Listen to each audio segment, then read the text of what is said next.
After 2 years, UAE lifts travel ban on Nigerians. Kano court restrains Bayero, 4 others from parading as emirs. Amidst economic hardship, Nigeria's headline inflation rises to 34.19%. And on the foreign scene, car bomb kills 9, injures 20 outside restaurant in Somalia's capital. Hello and welcome to Trust News Hour tonight. I am Eugenia Abu. Nigeria and the United Arab Emirates have agreed on the resumption of travel to the UAE by Nigerian passport holders. Minister of Information Mohammed Idris revealed this to newsmen at State House Abuja after Monday's Federal Executive Council meeting. The announcement comes on a day the cabinet reviewed the issue of food supply and shortage of food on the table of many Nigerians. Kainde Amodu now reports. The resumption of flights to the UAE by Nigerian passport holders is the biggest news item coming out of Wednesday's cabinet meeting. There have been a series of false starts before both countries reach this settlement. This agreement includes updated controls and conditions to facilitate obtaining a UAE passport. Today, an agreement has been reached on that, and effective from today, 15th of July, Nigerian passport holders are able to obtain visas to go to the United Arab Emirates. Details of that will, of course, be provided to you later today when we put out a press statement on that. But I can tell you that that agreement has been reached, and effective from today, those intending to travel to the Nigerian passport holders intending to travel to the United Arab Emirates are able to do so. Meanwhile, the Council of Ministers deliberated on the cost of living crisis and food inflation, which has left many families financially crippled. To this end, 20 trucks of rice has already been supplied to each of the states of the Federation, including the Federal Capital Territory, with each of the trucks, of course, carrying about 1,225 kg bags of rice.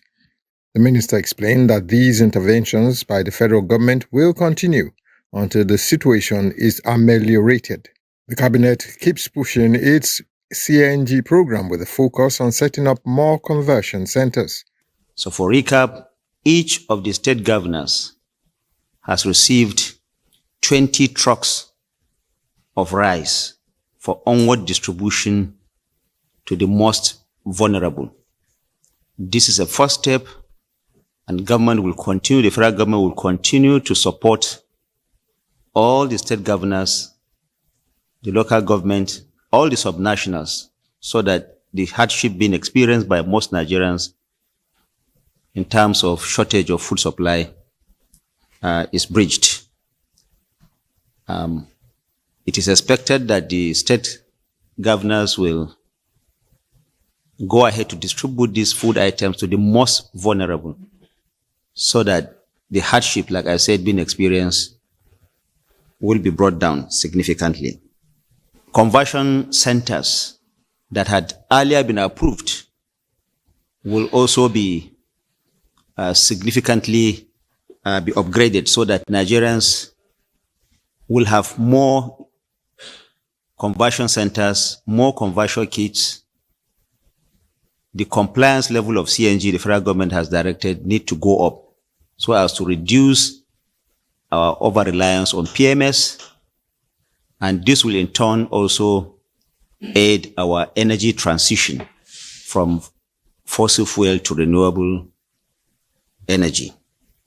On the stall talks over the national minimum wage, the information minister says President Tinubu is open to meeting the Nigeria Labour Congress and the Trade Union Congress on Thursday. The message being passed across is that government is working around the clock to ensure that it comes up with a minimum wage that works for all Nigerians, the federal government, the subnationals, and the organized private sector, which will be submitted to the National Assembly for legislation. From State House Abuja, Kainde Amodu, Trust TV News. Joining us in the studio is a seasoned diplomat, Haruna Warkani, to give us a dimension on the issue. We thank you for joining us. Thank you, viewers, and thank you. Well, let's start from whether this development is a diplomatic victory for Nigeria, looking at the bigger picture of international relations. Well, first, I think, yes, it is a diplomatic victory for Nigeria. Kudos to the government for having been able to sort this very murky situation that the nation found itself over 2 years ago. It is usually a very big problem for a nation to be banned from traveling to another nation on account of economic reasons other than diplomatic considerations, which is what happened.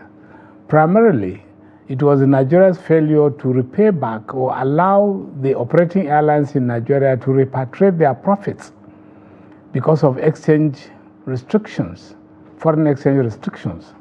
And it's been quite a problem for Nigeria battling, particularly during the last administration. So for the government to finally been able to now resolve all those economic issues, it has become diplomatically feasible for Nigeria to resume travels to and from UAE, which is gladdening. However, we need to also appreciate this fact that today is UAE, tomorrow it might be any other country in the same fix, because we have so many international airlines operating out and into Nigeria, and they face almost the same problem. Now, the BASA agreements presupposes that we play our part, and the governments, receiving governments, should also play their part. Emirates, as one of the airlines being a national airline recognized in the UAE, definitely was enjoying this exclusivity, and therefore you could see that coming and going almost all the time, the airlines are full of passengers coming and going. That is one side. The volume of cargo is also something else that we need to consider, because the volume of trade between us is quite huge. And so I am sure when UAE decided to put this ban on us, they were conscious of this fact that out of Africa, Nigeria still remains a giant because the volume of passenger and cargo had been the highest. There have been flights from Ghana, for instance, through Nigeria because of a lack of passengers over there, and so many other places like that. So it is important. But I think we need, the government particularly now needs to look at this more holistically. That is to say, how do we convert our nationalism or citizenship into an economic product that can bring much more economic benefits to Nigeria? Citizenship should not just be regarded as being a Nigerian per se. No, we should be able to leverage on this citizenship to make money also, because other countries are using their citizenship rights to make money out of other countries. Okay, let me stop you there and ask you that in terms of mutual benefits, how balanced is our diplomatic relationship with the rest of the world? Well, certainly it isn't balanced in so many respects, and that is exactly what I was driving at. We need to do much more to enable us balance some of this, or at least minimize or mitigate some of these imbalances in our relationship. We cannot operate with the principle or philosophy of equal sovereignty, parity of sovereignty, and yet when it comes to enjoying the benefits of sovereignty, we fall short of that, in the sense that some other countries travel to Nigeria without the requirement for visa. Why should that be? Nigerians queue up, literally sleep at the embassies, are fleeced by embassy or visa touts. We experience so much humiliation. You have to submit bank accounts, you have to declare this, declare that. Sometimes, going back to your nativity, all in an effort to secure a visa to a country. We are the same. United States, UK, whatsoever. Yes, they may be more developed, feeling more advanced and what have you, but that does not diminish the fact that we can, and the government should, insist on parity of sovereignty, so that Nigerian citizens can also have this benefit of traveling to some countries without visa. This is very, very important because you can see in the Caribbean, for instance, they sell their visa to enable citizens travel freely and have successfully, carefully working through their embassies to ensure that citizens have access to over 140 countries around the world without the need for visa. So this matter should be a matter of parity of sovereignty. Our time is out. We need to bring that conversation to a close, but we cannot thank you enough, Haruna Warkani, a diplomat who has joined us in having this conversation about the UAE-Nigeria relationship. We thank you so very much. Thank you. The Kano State High Court has issued a perpetual restraining order against the 15th Emir of Kano, Aminu Ado Bayero, and 4 other emirs from Rano, Gaya, Pichi, and Karaye, preventing them from parading themselves as emirs. The case, brought forth by the Attorney General of Kano State, the Speaker of the Kano State House of Assembly, and the Kano State House of Assembly, sought to restrain Aminu Ado Bayero and the 4 other dethroned emirs. The motion ex parte was filed on May the 27th by their counsel, Ibrahim Isa Wangida, Esquire. Delivering the judgment, Justice Amina Adamu Aliyu affirmed the legislative powers of the Kano State House of Assembly. The judge emphasized the authority of the state governor to assent to such bills, thereby making them law after passage by the Assembly. The court ordered Emir Ado Bayero and the 4 other emirs to refrain from parading themselves as emirs and to surrender all movable and immovable properties belonging to the Kano State Emirate Council to the state government. In her ruling, Justice Amina criticized the conduct of the police and other security agencies involved in the case.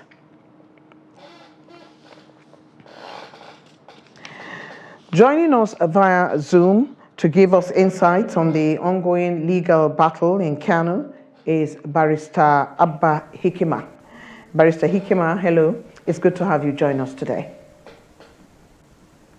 Hi, thank you for having me. Given the duality of legal cases in Kano, what is the implication of this ruling? Well, like you rightly captured, the Kano High Court directed the 5 emirs that we have in Kano perpetually, has ordered them perpetually from parading themselves as emirs, and has also affirmed the reappointment of Emir Sanusi. But before then, we know that the Federal High Court has given an order directing for the suspension of the application or operation of the order or of the law made in Kano pending certain actions by the court, number 1. And then number 2, we also know that the Federal High Court has set aside the appointment made Kano State government reappointing the Emir of Kano State, the Sanusi. That has been done before now. So you could clearly see that there is a conflict between today's Kano State High Court order reaffirming the appointment of Sanusi and also restraining the 5 emirs.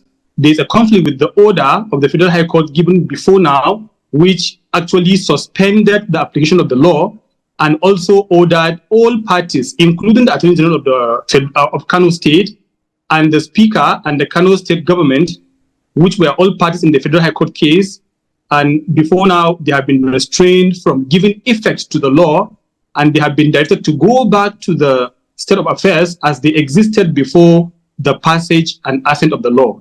So clearly, as you said, there's a conflict. On one hand, there's an order of the Federal High Court saying everybody should stop, everybody should continue to recognize Aminu Ado Bayero, and then Kano, on another hand, saying no, be allowed to continue as the appointed emir. So clearly this ruling has a bearing on the other case of the Federal High Court. So how is this issue of jurisdiction, how complicated will the execution of the judgments be, the overlap? You see, before now, issues like this have happened in Nigeria, where you have conflict between the orders made by one court with those made by another. But the jurisdiction is clear. where you have two courts of coordinate jurisdiction of equal powers, literally given two orders that are conflicting on the same subject matter, what you do is that you follow the earlier in time, because it cannot be expected or assumed that the Kano State High Court has the power to overrule the Federal High Court. If you ask me personally for my opinion, I will tell you that the Federal High Court does not have jurisdiction to hear issues dealing with emirship, tussle, or chieftaincy matters. It's a subject matter of the Kano State High Court. But it is also clear to everybody, every practicing lawyer, that when a court of law gives an order, whether rightly or wrongly, there is a duty on all persons to obey that order. Now, having this in mind, you could say that the earlier order of the Federal High Court, which was given, whether rightly or wrongly, has some bearing on even the Kano State High Court, because when the Federal High Court gives an order, it binds even the Kano State High Court and the judge sitting in that order, in that court. So it is unexpected that any other court will give a ruling which will conflict with that is expressly given by another court which is of equal power. So clearly you can see that it's a quagmire right now, and the only court that can settle this dispute is the Court of Appeal. So we'll continue to watch developments from the courts. We have been talking to Barrister Abba Hikima. We really wish to thank you for your insight. The police command in Benue on Monday said suspected herders attacked a Guma community in Agatu local government area, killing 5 persons. A state police public relations officer, SB Sewese Anene, confirmed the development in Makudi on Monday. SP Anene said the command had deployed additional personnel to the area to maintain peace. A member representing Agatu constituency in the State House of Assembly, Godwin Edo, also confirmed the attack, but put the number of victims at 12. The lawmaker decried the incessant killing of his constituents and called on the state and federal governments as well as security agencies to take proactive measures to curtail the attacks. The Ogun State Police Command has arrested 2 suspected kidnappers, allegedly responsible for several kidnaps and killings in Ijebu-Igbo and its environs in Ijebu North local government area of the state. The 7-man kidnap gang, according to the State Commissioner of Police, Abiodun Alamutu, was responsible for the kidnap and eventual killing of 2 men aged 71 and 37 and later burying them in shallow graves at 2 different locations. Trust TV's Abbas Dalibi now reports. Leading men, officers and health officials to the bushes where their victims were buried in shallow graves, the Commissioner of Police assured residents that the long arms of the law will catch up with 5 other fleeing gang members. To this unsuspecting resident of Agodo, a remote area in Ijebu-Igbo, Ijebu North local government, this road is just like any other road leading to the farm in the locality, but information has proved that kidnappers use the road to carry out their nefarious activities deep down the forest. The walk seemed long and unending as the Ogun State Commissioner of Police Abiodun Alamutu led men, officers, family members and health officials into the bush where a 71-year-old man and another 37-year-old victim of the 7-man kidnap gang were killed and buried in shallow grave. This is after collecting the sum of 10 million and another 9 million respectively from the families of the victims. In handcuffs, the 2 suspects, 41-year-old Monde Igwe and a father of 3, and his colleague, a 40-year-old Chukuma Bartolome and a father of 2, respectively, who are both members of a 7-man gang, led the police to the forest where bodies of victims were exhumed. They confessed to committing the crime and said the other 5 members, now at large, enlisted them into the kidnap business. It's my friend, so he lead me to him. Kidnap is one of my brother. He's living here before, and my job here is a fish pond. I'm doing fishery pond. So that my brother used to, I now located to Ebonyi State back. After some years, he come back like 2 years ago. Family members, while narrating how they lost their loved ones to the kidnappers, commended the police for their effort, but however, demand justice for their relatives. We gathered together, we sponsored, we pay ransomed in millions. I think the last one I had was close to 7 million, over 7 million, and some even paid us after that. We are talking of something close to 10 million, if not over, just for them to release him. And the wars have been done. The wars have been done.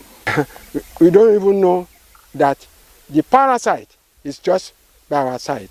Trust the Nigeria judiciary, and justice has to be done. The Commissioner of Police, who assure residents of adequate protection for lives and property, however, assure that the fleeing members of kidnapped gang will be arrested and made to face the full weight of the law. And we have been on this for quite some time until we got a breakthrough recently. This is coming barely 2 weeks after the 3 suspect kidnappers who kidnapped travelers along the Shagamu-Ileshan Expressway were neutralized by the men of the command. From Abeokuta, Abbas Ibrahim Alibi. A truly unfortunate incident. Abbas Dalibi, we thank you for bringing us up to date. The Association of Local Governments of Nigeria, ALGON, says it is ready to pay whatever amount is agreed upon as the new national minimum wage by the Tripartite Committee when enacted into law.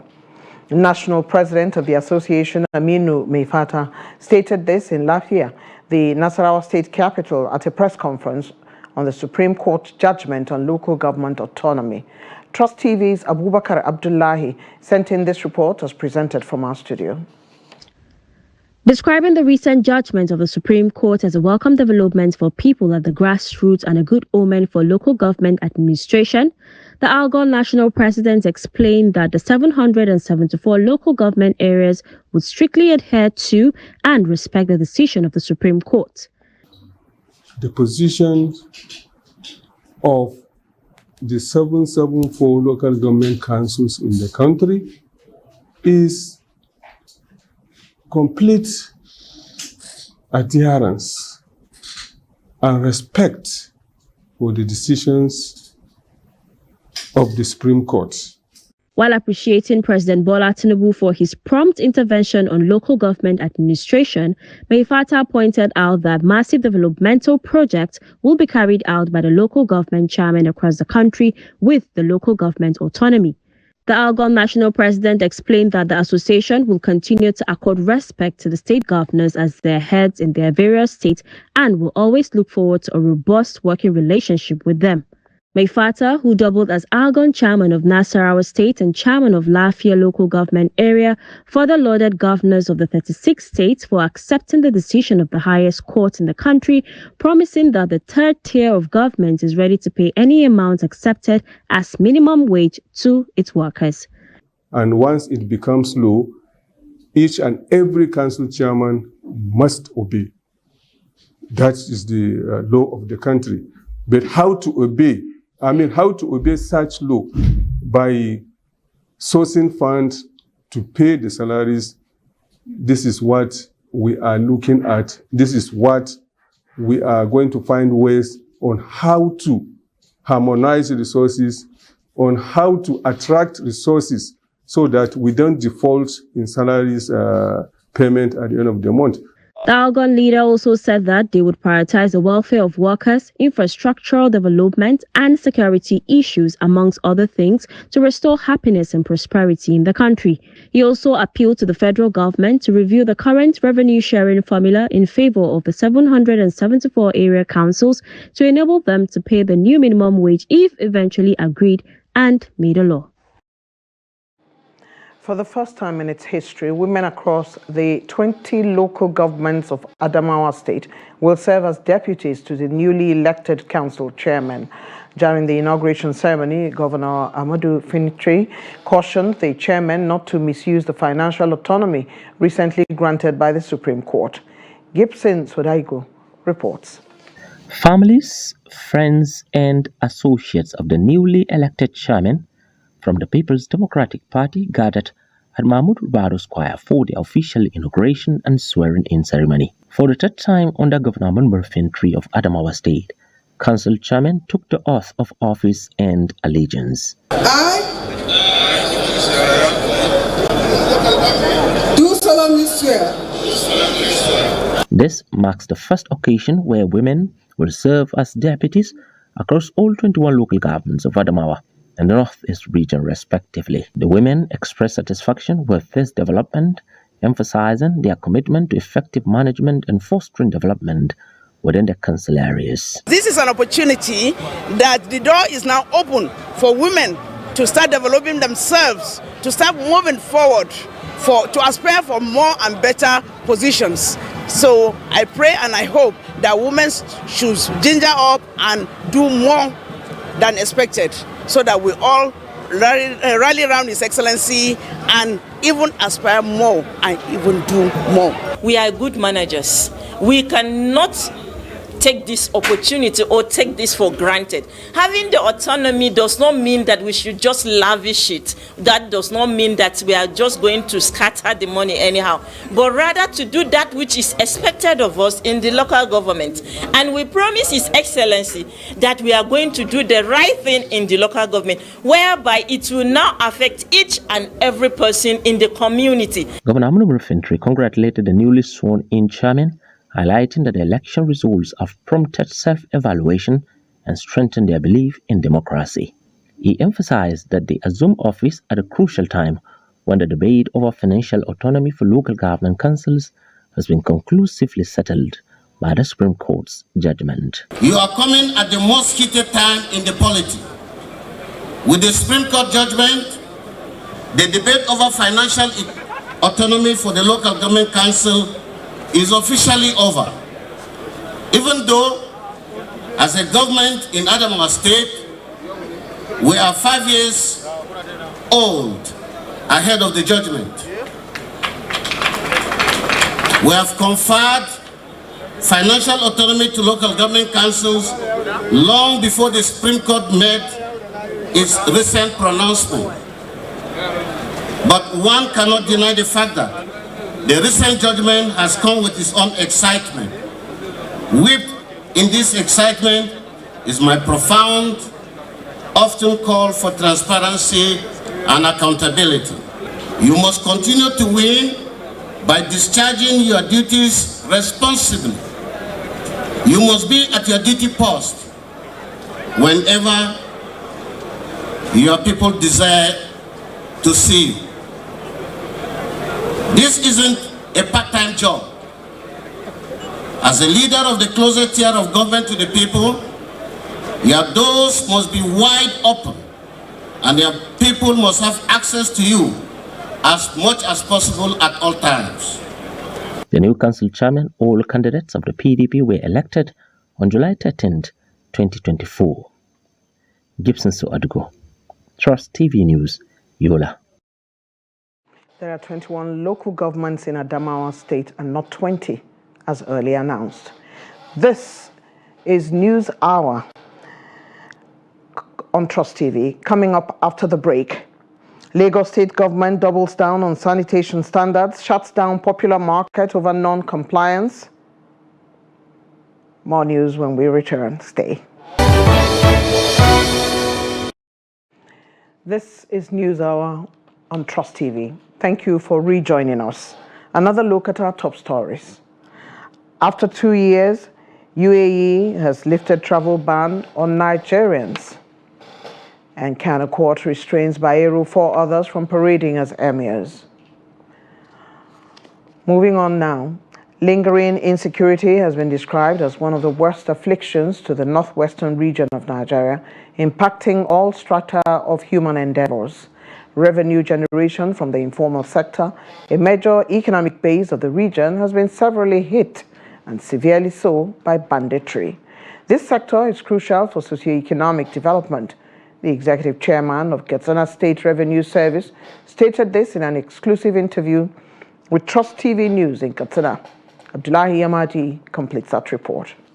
The government reports that revenue from grains and livestock markets has significantly dropped, especially in the frontline local governments affected by insecurity over the last 12 years, despite efforts to restore peace. The Katsina State Revenue Service noted that while tax and levy collection responsibilities have traditionally been managed by local governments, the state is now engaging consultants to improve revenue collection. I conducted research from the associations. The figures of how many tons moved from Katsina to either Kano or to the southern part of the country, it will shock you. And they were laying claims that they were paying revenue. But if you come down to see the January to December 2023, you say nothing. It's there, but it's insignificant. It's not what you should see. Believe you me, if what I saw from their own records, the state ought to have collected nothing less than 5 to 6 billion from the produce, January to December 2023. Additionally, the government is focusing on sensitizing citizens and residents about the importance of paying taxes and how the collected revenues are utilized for the state's development. It's all like there is nothing on ground for somebody to make a reference. But to me, I don't have issue. Even the recruitment of that 7,000 plus, I use it as part of a reference point. That if you can do this one, I believe the executive governor will do more than that. Even the palliative that was given to the needy across the state, it requires money. Of recent, he discounted fertilizer just about 3 weeks ago. It requires money. In fact, even here, he discounted the number plate and vehicle registration. He said people should come and pay 50%. It requires money. Look at even the dialysis center now open at General Rimi Hospital. It requires money. Look at the gutters. Look at the dualization, urban renewal. It requires money. And it's something which we have been telling people, see it conspicuously on ground. Currently, Katsina is generating over 1.4 billion naira monthly, up from just over 500 million naira a few years ago. The revenue service aims to reach 3 billion naira per month by the end of 2024. In fact, that reconciliation committee, I have a very strong trust on them. And they're the people who did that job for me. In the first month, we saw about 45 increased. Second month, about 60% increase. The third month, we were even above 100% increase. Experts and public commentators in Katsina State view this significant increase as a sign of commitment, dedication, and professionalism by the current leadership of the Revenue Service. Abdullahi Ismayamadi, Trust Television News, Katsina. The Food and Agriculture Organization has distributed livestock to 17,500 displaced persons and returnees in some communities in Borno State to boost family income and build resilience. The project targeted Mafa and Jere local government areas of Borno, including northeastern states of Taraba, Yobe, Adamawa, and Borno State. Trust TV's Bitrus Kuruti has more. The displacement of people from their communities as a result of insurgency in the past decade exacerbated the struggle for survival among women, especially at a time of economic downturn in Nigeria. This has over time prompted the need for humanitarian support to cushion the effects of hunger and poverty on vulnerable people.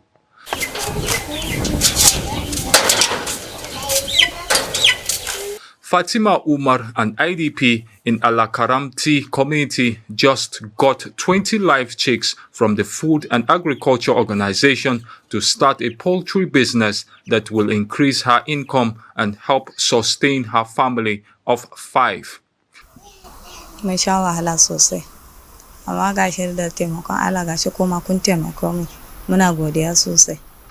We have been in this community for the past 10 years. All those years were really stressful, especially after we escaped the Bama attacks. And now the present economic situation is helping matters for us. These people gave us some beds and taught us how to rear them. I had dreamt of this kind of intervention, but did not know how it was going to come. So we appreciate this gesture. I will be committed to it in order to support my family. She is among 875 households across Jere and Mafa local governments who were empowered with domestic animals to restore their livelihoods. I appreciate them so much for providing us this support. I was given 20 beds. You know that presently chicks are very expensive in the market. From what I was given, I am sure that when they reproduce, I will make money. I appreciate the organization for this support. They can buy their old chicks and raise them on their own. Even when they go back to their places of origin, they can continue with the business. And the type of poultry we are giving is called the Noila bats. They are a cross from our local poultry and the broiler. So they have both the characteristics of the local chickens, that they are hardy and they are resistant to most of the diseases. They were brought a day old, so we monitored their brooding, their growth, their health until today. All the necessary vaccinations that are required for these birds to actually successfully be kept by the beneficiaries was ensured. It is expected that in the next couple of months, Fatima Umar will heave a sigh of relief as sales from these chicks, when they are matured, begin to trickle in. Petrus Kuruti, Trust TV News, Maiduguri. A heartwarming story. And to health now, as Nigeria battles yet another outbreak of cholera, the gaps in basic amenities like inadequate safe drinking water and poor sanitation practices have been identified as major challenges. In this report, Trust TV's Halima Aminu takes a look at the recent outbreak and its impact in Kano. Here's her report. Over the years, the lack of access to clean water, poor environmental hygiene, and contaminated food are believed to be the primary causes of cholera among residents in Kano State. We are advising, we are mobilizing, we are sensitizing the good people of the Nigeria to be very, very care about what they are eating and how to prepare the foods, where you keep the foods, how you store your foods. You know, even from the planting, harvesting, transporting, storing and preparation up to the end of final consumer. I think the best way to control cholera is for people to try and clean their environment regularly, make sure we eat good food. And as for me, I'm trying my best to see that I eat good food and clean my environment regularly. According to health experts, several people are being killed as a result of cholera, which is believed to be a preventable disease among communities in northern Nigeria. Our scared part of it is what we call the food additives.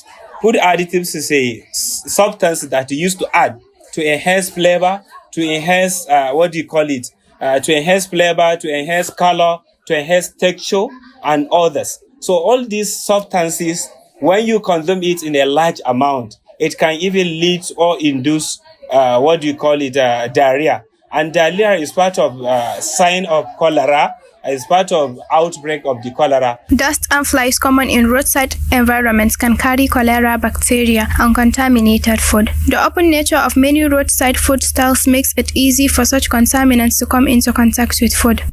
The food is being covered and protected from the contamination of flies, because flies can even, transmit a cholera outbreak. Because if somebody having a cholera and there is microorganism in that stool, they can even easily transmit from one place to another. Be that as it may, cholera is believed to be a preventable disease by addressing the root cause of contaminated water, unsafe food handling, among others. Halima Aminu, Trust TV News, Kano. And from Kano, we go to Lagos. For the second time in less than a year, the Lagos state government has sealed the popular Ile-Epo Okeado market, the second biggest food market in the state. The market was sealed on Sunday by officials of the Lagos State Waste Management Authority, Auma, just about 10 months after it was shut in 2023 for about a month over environmental infraction. Here's the report. Trust TV observed that following the closure of the market, traders as well as buyers who came visiting the market were shocked when they met the market locked, with most of them expressing frustration over the latest shutdown. Rosemary Olatinwu, who came to buy some food items at the market, expressed disappointment over the development. So we are here to get some whatever what we needed, but it's the point that we did not get everything we want here. So my plea to the government is they should find solutions to this, because I'm very much disappointed. You can say how I'm stranded. I'm just stranded outside. I don't know what to do. Please, I plead to the government to help us, but with whatever it needed to open this thing very fast. We are very. I don't know. I'm just surprised because this thing is getting out of hands. Last time we were told that this same thing happened, that the lawman came to ban everybody from going into the market due to the dirtiness or something else. But by so doing, I don't know what to say. Because I'm just stranded outside. For my own is just the government should find something to do on time because it's so disappointing. A trader, Mercy Chidima, said the closure is worsening the already dire economic condition of the people. Locking the market for us is still just for us. Like me now, I came, I don't have anything at home. Coming, they lock the market. At least they should look for any other means they can use. Not by locking the market, putting the people outside there in a terrible situation. The General Secretary, Ile-Epo Okeado Traders Association, Olatunji Manchester, who described the latest closure as suspicious, said, contrary to the report about the poor sanitation condition of the environment, the traders have been making efforts to make the market's environment clean, while noting that the market has already set aside Mondays and Thursdays for sanitation. Manchester called on Governor Babajide Sanwo-Olu to stop the persistent closure of the market. Even the state governor used to tell us that we have to take care of our market very well, and we used to do that. But it's unfortunate for us. They came unexpectedly yesterday. Though 3 or 4 days ago, they told us that the market is so dirty, but we cleaned it up. We've already cleaned the market up before they came yesterday and locked the market up. And you can see the market now. And people are complaining. People are complaining bitterly. Though Trust TV could not immediately get the reaction of the state government, the Commissioner for Environment, Tokunbo Wahib, in a post on his verified X page, however, confirmed the closure of the market. He said the closure was due to complaints from members of the public about the poor hygienic condition of the market. The Chief of Defense Staff, General Christopher Musa, has called for community engagement and education in areas where illegal mining occurs in order to help address the menace. Speaking at an investigative hearing on illegal mining in Abuja, he emphasized the need for government to provide alternative sources of income for communities that rely on mining due to poverty. Here's that report. The Chief of Defense, who was represented by the Director of Operations, Air Marshal Nnemeka Ilu, stressed that the government must demonstrate the political will to tackle illegal mining by ensuring that those involved, regardless of their status, face the legal consequences.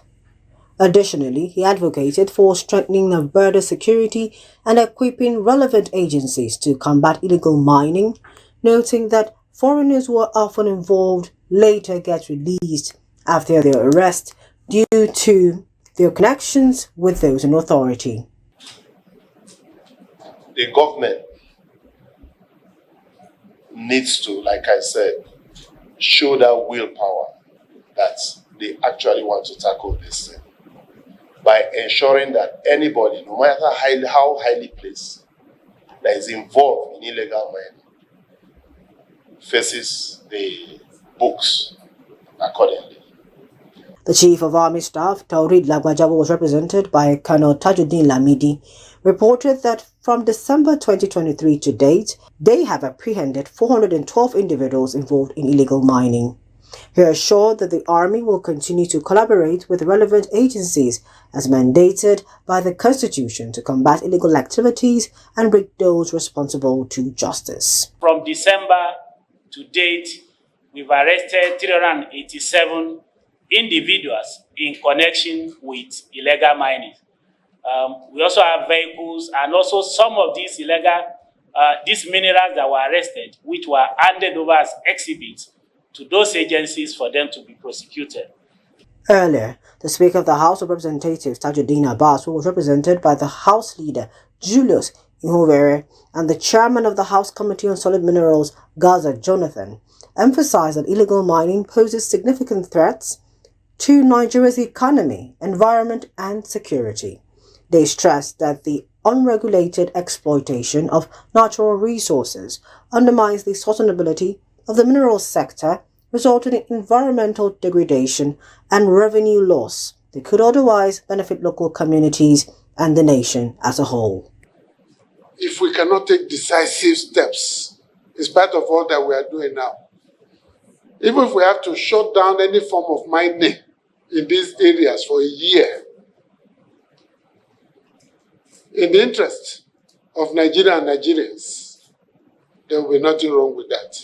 It's imperative that we take, as a matter of urgency, decisive steps and necessary action to address this issue and ensure that our solid minerals sector operates within the framework of the law, protecting our natural resources for future generations. They called for swift and decisive action to address the issue and ensure that the solid minerals sector operates within the legal framework that will guarantee the preservation of natural resources for future generations. Illegal mining definitely affects business development in Nigeria. For more on business, let's join Yusuf Akogu for Business News.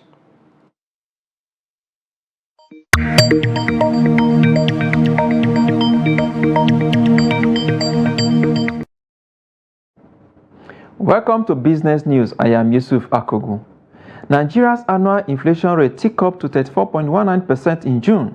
On a month-on-month basis, headline inflation grew by 0.17% to 2.31% in June 2024 from 2.14% in May 2024, which is the first increase after two broad-based declines since October 2023. A report by the National Bureau of Statistics added that food inflation also increased to 40.87% on a year-on-year basis, which was 15.62% point higher compared to the 25.25% recorded in June 2023. According to NBS, the rise in food inflation was caused by increases in prices of garri, guinea corn, bread, yam, groundnut oil, palm oil, amongst others. Food inflation was higher in June 2024 at 2.55%, which shows a 0.26% increase compared to the 2.28% recorded in May 2024. NBS report revealed that food inflation was highest in Bauchi at 43.95%, Kogi 39.91%, and Oyo 29.15%, while Borno 25.90%, Benue 27.52%, and Katsina 29.21% recorded the slowest rise in headline inflation on a year-on-year basis. The Nigerian Autonomous Foreign Exchange Market has recorded a $1.03 billion surge in total foreign exchange turnover. The significant increase was largely attributed to strategic interventions by the Central Bank of Nigeria, CBN. The figure represents a 40% rise from the previous turnover of $740.92 million. According to data from FMDQ, this milestone marks the first time weekly FX turnover has surpassed $1 billion since the first week of June 2024, when it reached $1.05 billion. The Director of Financial Markets at CBN, Omolara Duke, disclosed that the Apex Bank sold $69.5 million, $55.17 million, and $122.67 million to 27, 19, and 46 authorized dealers last week. The CBN urged all authorized dealers to ensure that foreign exchange purchases from the bank are exclusively used for trade-backed transactions, which must be reported within 72 hours.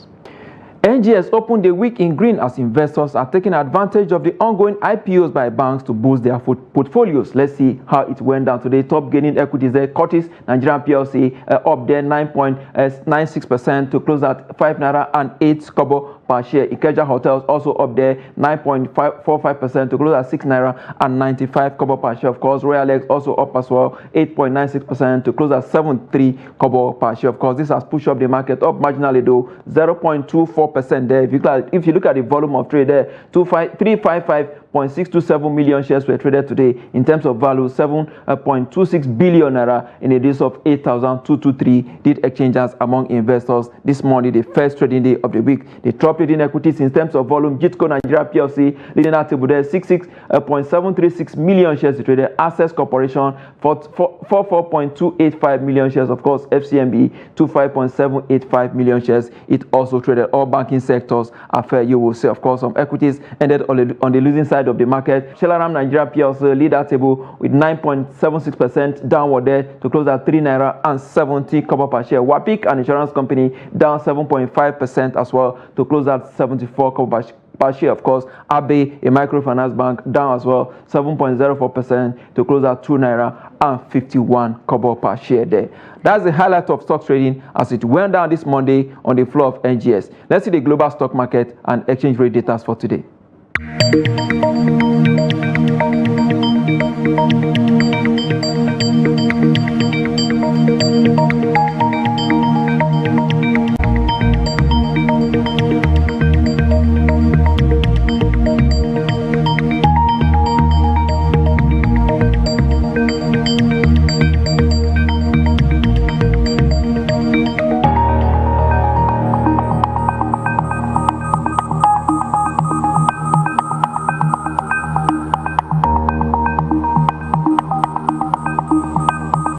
Oil held its ground on Monday as downward pressure from concern about demand in top importer China offset support from strong demand elsewhere. OPEC Plus supply restraint and geopolitical tensions in the Middle East. At the London market, Brent crude sells for $85 per barrel.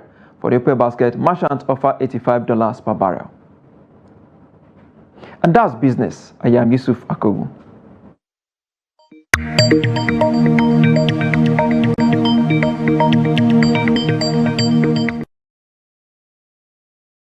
Away from Nigeria, the death toll from a car bombing at a cafe in Somalia's capital, Mogadishu, that was packed with football fans watching the Euro 2024 final, has risen to 9, security sources said Monday. Witnesses described scenes of panic and chaos after the powerful blast late Sunday, with people scrambling for safety and the main entrance to the cafe destroyed by the blaze. Mohammed Yusuf, an official from the National Security Agency, said 9 civilians were killed and 20 others wounded in the explosion, raising the official toll of 5 given by police late Sunday. No group has claimed responsibility for the bombing, but the state-run Somali National News Agency said Sunday it was carried out by Al-Qaeda-linked Al-Shabaab terrorists.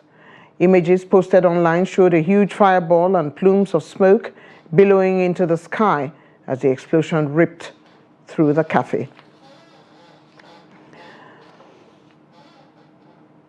A Florida judge appointed by Donald Trump has dismissed the criminal case against the former president on charges of mishandling top-secret documents.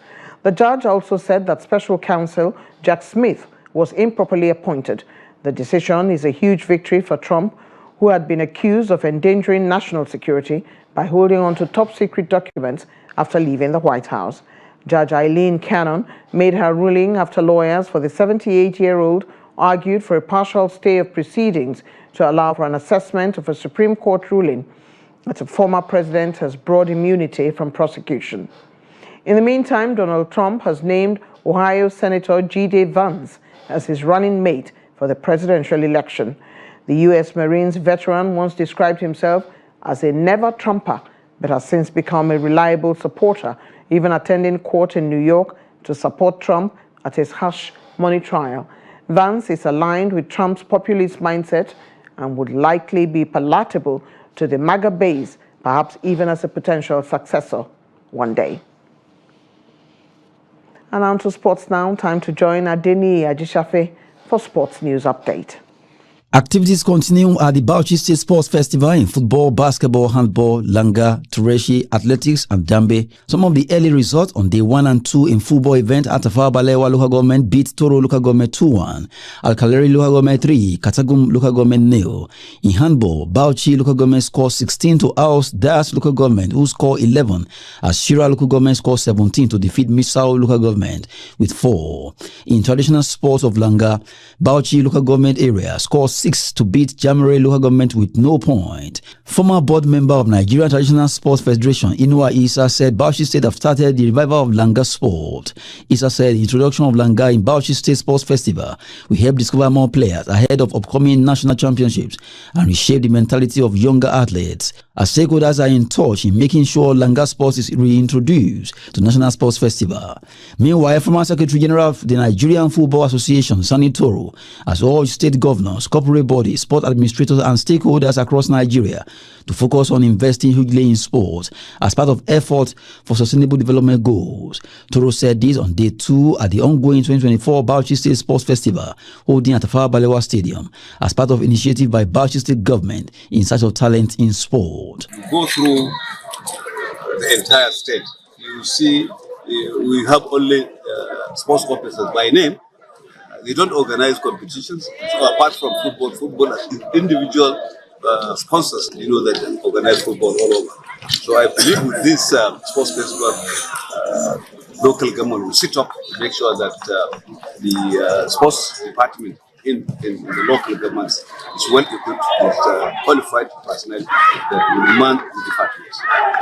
20 local governments in Bauchi State are vying for honors in different sporting events at the 2024 Bauchi State Sports Festival. That's Sport News. I'm Adeniyi Ajishafe. Adeniyi Ajishafe with all the excitement from Sports News Update. Thank you. With that, we have come to the end of the News Hour on Trust TV tonight. Do not forget to follow us across all our media platforms and join our YouTube live stream for more news, programs, and documentary. On behalf of all the hard-working team behind the scene, I remain Eugenia Abu. Thank you for watching.